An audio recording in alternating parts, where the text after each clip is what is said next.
Une parole vraie, ce n'est pas un message vrai. Une parole vraie, c'est une parole qui non seulement expose des vérités, on ne peut pas mentir et dire j'ai une parole vraie. Il faut que les choses dites soient vraies, conformes au réel, conformes à une expérience peut-être sensible du monde, mais sincère. Mais une parole vraie, c'est une parole qui dit tout ce qu'elle peut dire. Elle ne dit pas tout de façon exhaustive, mais en tout cas, elle déplie les modalités même de l'énonciation. Donc des modalités qui peuvent être affectives. Une parole vraie, c'est une parole qui parle de sentiments. Elle peut dire son point de vue, d'où je parle, comment je me situe par rapport à ce dont je parle. Est-ce que ça m'est cher? Est-ce que c'est quelque chose que je n'aime pas et que je combats? Est-ce que c'est quelque chose auquel j'aimerais adhérer? Une parole vraie, c'est une parole qui écoute aussi. C'est aussi une oreille vraie, une parole vraie.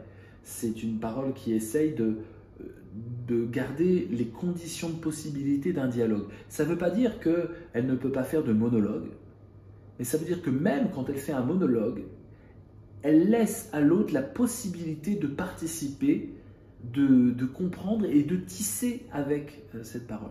Donc c'est une parole qui s'offre à l'autre comme étant du lin pour que l'autre tresse ce lin, ce tissu. C'est une parole qui cherche l'étoffe commune. Donc ça c'est important parce que on peut très bien comprendre la vérité de façon assez désincarnée, comme quelque chose de purement littéraire, intellectuel, découpé du corps, découplé du corps. Mais la parole vraie, elle est incarnée. C'est la parole de quelqu'un situé avec sa sensibilité, avec son vécu, avec son point de vue, qui connaît donc ses limites, qui sont juste des limites, qu'il n'a pas vécu l'expérience des autres, et qui garde cette humilité-là. Et donc ce qui est intéressant, ce n'est pas simplement une parole qui a l'aptitude de la vérité, qui peut dire le vrai parce qu'elle connaît, elle a appris, elle a compris, elle a médité. Donc ce n'est pas simplement l'aptitude de la vérité, mais c'est l'attitude de la vérité. Parce que la vérité, ce n'est pas simplement une adéquation au réel, une proposition que j'énonce adéquate au réel, c'est aussi une adéquation à ma construction d'ensemble, à mon architecture de sens. Nous passons notre vie à être confrontés à de l'incohérence, des choses bancales, des choses qui ne vont pas, et nous avons tous des problèmes.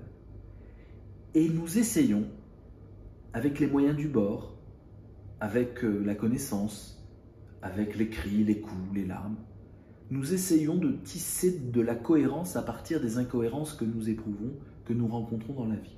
Nous sommes des sortes d'usines fabricants, essayant de fabriquer de la cohérence, même bancale, même branlante, avec les incohérences que nous rencontrons. Et quand tout est cohérent, nous nous ennuyons. Nous changeons notre domaine d'incohérence pour aller nous occuper des incohérences des autres, des incohérences des jeunes. On lâche jamais l'affaire. Une vie totalement cohérente, et ça s'appelle la mort.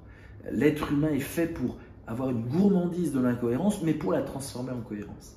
Donc une parole vraie, c'est une parole qui est en train de transformer l'incohérence vécue par l'autre ou vécue par le sujet qui parle en cohérence. Et c'est une attitude. C'est une attitude. Quand vous parvenez à de la cohérence, alors que la situation initiale ou le point initial de votre discours était totalement incohérent, chaotique, bordélique, et que vous arrivez à trouver de la cohérence, là vous avez une parole vraie. C'est-à-dire c'est une parole héroïque, parce qu'elle a pu triompher des incohérences. S'il n'y a pas cette victoire sur l'incohérence, on ne peut pas parler de parole vraie.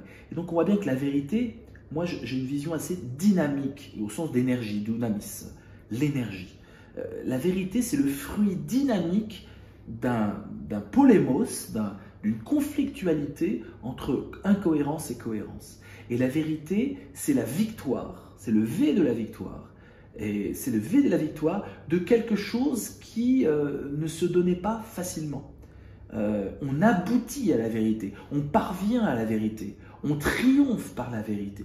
La vérité est une victoire, c'est le résultat, c'est l'aboutissement d'un parcours d'interrogation, de critique, de dialogue, aussi de recherche, énormément de recherche. Comme Malebranche écrit la recherche de la vérité, même si l'angle est plutôt théologique, on a affaire à ça. C'est ce beau mot. Je me rappelle de mon père, le premier livre de philosophie, qui est mon père donc autodidacte, le premier livre de philo qu'il achète comme ça à Oran, chez un bouquiniste à Oran, c'est un livre de Malebranche, La recherche de la vérité. Il était en quête de vérité, alors il voit un titre et il voit un grand nombre de philosophes, et il lit La recherche de la vérité. En fait, c'est plein d'abstractions, et il a été fortement déçu par la philosophie. C'est ce qu'il a peut-être engagé vers la psychologie plus tard. Mais en fait, c'est ça. La vérité est une quête. C'est la quête elle-même, diront certains. Et quand vous avez, par exemple, une idée nouvelle, quand vous comprenez la solution à un problème, mais il y a un eureka, qui veut dire « j'ai trouvé » en grec. Eureka, ce cri Eureka, Eureka, j'ai trouvé, c'est toujours un cri de joie, c'est une attitude, c'est pas l'aptitude d'avoir trouvé, c'est l'attitude de celui qui effectivement va jouir, mais va jouir d'une créativité, qu'il sait universelle, parce que la vérité que je trouve, si c'est une parole vraie, elle est valable pour plein de monde.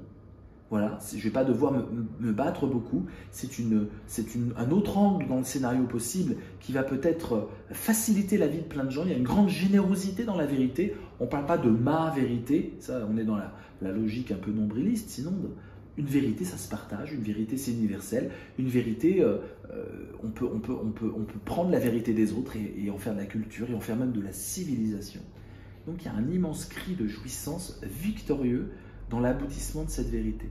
Donc la vérité, c'est la quête et le résultat dynamique d'un travail de recherche pour alléger les incohérences et du coup produire de la cohérence praticable par d'autres, voire par tout le monde.